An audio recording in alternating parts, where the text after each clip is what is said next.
खेल खेल में भारतीय संस्कृति अपने बच्चों और बड़ों सभी तक पहुंचाने के लिए चैनल को सब्सक्राइब और वीडियो को शेयर जरूर करें।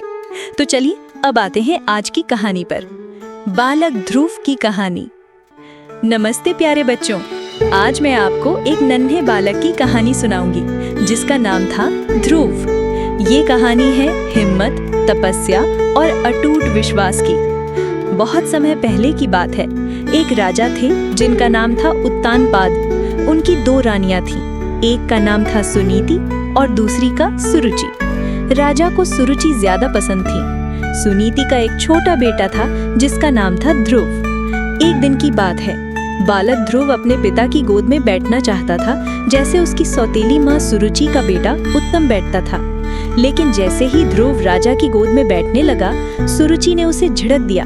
वे बोली, तुम राजा की गोद में नहीं बैठ सकते क्योंकि तुम मेरे बेटे नहीं हो। अगर तुम्हें राजा की गोद में बैठना है तो भगवान विष्णु की तपस्या करो और उनके आशीर्वाद से मेरे गर्भ से जन्म लो। ये सुनकर छोटे से ध्रुव को बहुत दुख हुआ। वो रोते हुए अपनी माँ सुनीति के पास गया। माँ सुनीति ने उसे समझाया, बेटा, सुरुचि ने सही कहा। अगर तुम सचमुच सम्मान पाना चाहते हो तो भगवान की शरण में जाओ। भगवान विष्णु ही तुम्हें सब कुछ दे सकते हैं। अपनी माँ की बातें सुनकर ध्रुव ने दृढ़ निश्चय कर लिया। वो जंगल की ओर चल पड़ा, भगवान विष्णु की तपस्या करने के लिए। रास्ता मुश्किल था, लेकिन ध्रुव के मन में अटूट विश्वास था।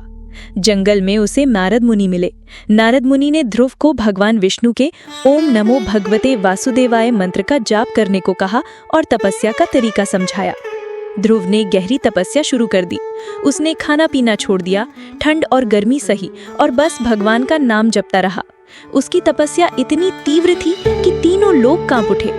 आखिरकार भगवान विष्णु ध्रुव की तपस्या से प्रसन्न होकर उसके सामने प्रकट हुए। भगवान विष्णु ने ध्रुव से कहा, बालक ध्रुव, मैं तुम्हारी तपस्या से बहुत प्रसन्न हूँ। मांगो, तुम्हें क्या चाहिए?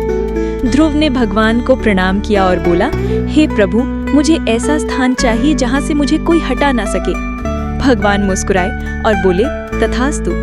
आज से तुम आकाश में एक ऐसे तारे बनोगे जो हमेशा अटल रहेगा।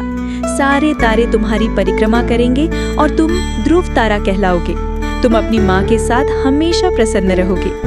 और इस तरह बालक ध्रुव अपनी भक्ति और तपस्या से ध्रुव तारा बन गया, जो आज भी रात को आसमान में अटल दिखाई देता है। वो हमें सिखाता है कि अगर हम सच्चे मन से कुछ चाहें और उसके लिए मेहनत करें तो हमें वो जरूर मिलता है। कैसी लगी आपको ये कहानी? ऐसी और कहानियों के लिए चैनल को सब्सक्राइब करें और हाँ, वीडियो को लाइक करना ना भूलें।